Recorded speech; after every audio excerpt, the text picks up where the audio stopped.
Le Grand Matin Sud Radio, 7h-9h, Jean-Jacques Bourdin. Elisabeth Lévy est avec nous. Bonjour Elisabeth. Bonjour Jean-Jacques, bonjour à tous. Alors là, le monde va nous tomber sur la tête parce que vous défendez Rima Hassan, Oui, alors qui est interdite de conférence à Sciences Po. Oui, c'est un peu douloureux. Donc elle devait, l'eurodéputé LFI, devait intervenir vendredi. Le directeur de Sciences Po annule l'événement en invoquant le risque de trouble à l'ordre public. Alors vous savez, Sciences Po était accusé de laxisme face aux agitateurs qui se disent pro-palestiniens mais qui sont en réalité pro-Hamas. Et cette accusation était relativement fondée, dirais-je. Donc, beaucoup de gens ont salué hier la fermeté de Louise Bassier. Eh bien, je crois, oui. Jean-Jacques, je crois qu'ils ont tort. Alors oui, bon, soyons clairs, au cas où il faudrait le préciser. Je déteste les idées de Rima Hassan. Je n'aime pas sa personne tout entière vouée à la haine d'Israël, pour rester poli. C'est l'une des premières propagatrices de l'accusation de génocide qui fait des Israéliens les nouveaux nazis. D'ailleurs, elle dénonçait hier sur X la censure des voix qui dénoncent le génocide. Elle est très populaire dans la jeunesse universitaire, donc elle est politiquement dangereuse. Et pour faire bonne mesure, je rappelle qu'elle est poursuivie pour apologie du terrorisme après des déclarations complaisantes sur le 7 octobre. Le tableau est assez chargé et surtout, on peut dire qu'elle et ses amis politiques se sont fait une spécialité d'empêcher leurs contradicteurs de s'exprimer, que ce soit par la menace ou la pression physique. Et rappelez-vous que des gens comme François Hollande ou Alain Finkielkraut ont été interdits de conférences dans diverses facultés. Rima Hassan aussi, je voudrais le rappeler, faisait partie de ceux qui manifestaient devant TF1 quand ils ont interviewé Benjamin Netanyahou, et elle a aussi menacé BFM. Bref, Madame Hassan et ses amis n'aiment pas la liberté d'expression. Mais pourquoi souhaitez-vous qu'elle puisse s'exprimer? Alors, parce que nous l'aimons, je dirais. Oui, ça c'est sûr. Voilà, mais d'abord, je vais invoquer une raison pratique, mais c'est pas la première, enfin pratique, pratico-politique. À Dauphine, vous savez qu'une annulation a été annulée par le tribunal administratif. Donc, Rima Hassan dépose un référé liberté. Donc, supposer que de nouveau l'annulation soit annulée, c'est-à-dire elle pourra non seulement intervenir en majesté, mais en plus se draper dans la légitimité que lui aura donnée ce jugement. Mais c'est pas l'essentiel. Vous avez raison. L'essentiel, c'est, je vous le répète, que nous aimons la liberté et que ce serait une défaite de se comporter comme les insoumis. Vous connaissez la formule de Saint-Just, pas de liberté pour les ennemis de la liberté. Eh bien si, moi je pense qu'il faut au contraire utiliser la liberté contre eux comme une arme de destruction massive, comme une arme de dissolution en quelque sorte. Les obliger à jouer le jeu de la confrontation loyale, il faut dissoudre leur idéologie par l'argumentation. Alors donc Sciences Po ne devrait pas interdire ce débat, mais imposer les conditions, cette conférence, mais imposer les conditions d'un débat à la loyale qui est conforme à sa mission. Argument contre argument, idée contre idée, c'est l'esprit des Lumières que nous chérissons en tous les cas dans ce studio.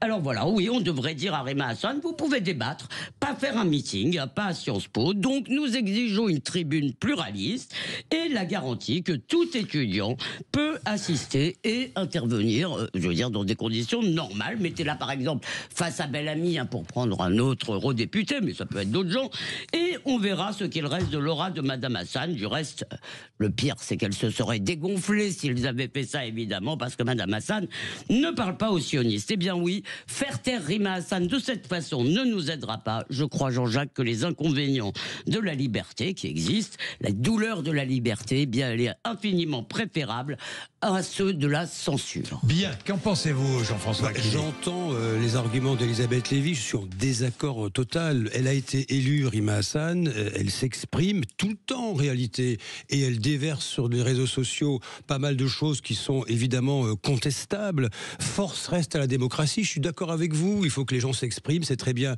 mais vous savez très bien, on lui aurait laissé libre champ à Sciences Po, ça aurait été à sens unique, et ça aurait été une tribune de plus, ce qui est insupportable aujourd'hui. Il y a un contexte à Sciences Po, c'est celui d'une reprise en main et d'une inversion de la dérive que connaît l'école prestigieuse depuis des années maintenant, avec cette histoire d'importation du conflit israélo-palestinien et du soutien au Hamas dans Sciences Po. Les gens ne s'expriment plus dans Sciences Po, ils rasent les murs. Donc elle serait venue là. Donc il faut que les autres rasent les Non, murs. elle serait venue là, elle aurait fait ça. Elle aurait fait sa petite, elle aurait pris sa parole, aurait fait sa petite tribune tranquillement. Personne ne serait venu la contredire. Ça aurait été on va dire, une brique de plus et un non-événement. Ce que je veux dire par là, c'est que globalement, ce qui est insupportable, c'est l'importation du conflit israélo-palestinien sur notre territoire, qui est au fond un instrument de séparatisme chez nous. Vous ne faites qu'ajouter des briques aux briques.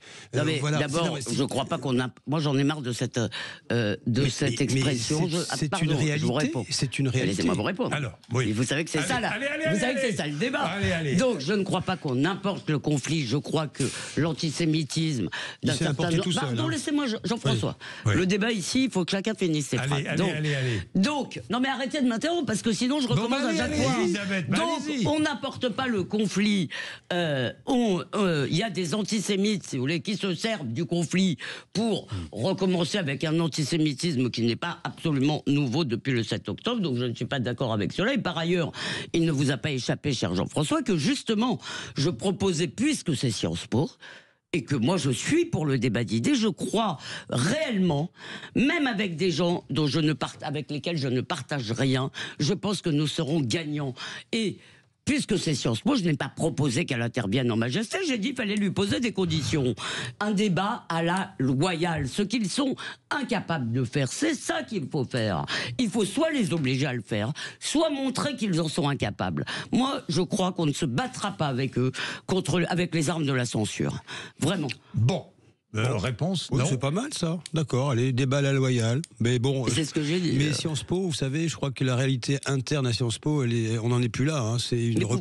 Non mais il y a le contexte de Sciences Po, dans Sciences Po, une tentative de clamper un petit peu les conflits internes et de tourner une page et de reprendre en main la situation. Et je crois que ça dépasse les considérations, on va dire, égalitaristes d'un débat ouvert, libre. Je crois qu'on n'en est plus là à Sciences Po. D'accord, mais est-ce que vous voulez que ce soit les autres qui rasent les murs? Si vous voulez, moi je n'ai pas envie de recommencer. Il y a un contexte de tentative de reprise en main de l'ordre interne à Sciences Po. Je ne veux pas qu'on se comporte comme nos adversaires. Je ne veux pas. Et vous savez, il y a la même chose dans le féminisme. Il faut prendre notre revanche, maintenant c'est à eux d'en baver. Eh bien non. Moi je crois qu'il faut vraiment leur montrer que nous avons cette sorte de supériorité culturelle, morale, qui est nous aimons la liberté. Et moi, je crois qu'on gagnera comme ça. Il est 8h19. Marine Le Pen s'est exprimée ce matin sur RTL. Le RN votera la censure si le pouvoir d'achat des Français est amputé. Je ne sais pas trop ce que ça veut dire, amputé par le budget. Nous demanderons à Julie Audoul, qui est porte-parole du RN, ce que Marine Le Pen a voulu dire. Oula. Et puis, elle a réagi aux propos de Jordan Bardella sur sa potentielle inéligibilité. Je ne vois pas où est le problème, dit-elle. Bien, nous verrons cela aussi avec Julien Audoul. Ne ratez pas l'interview tout à l'heure, de 8h30 à 9h. Il est 8h20.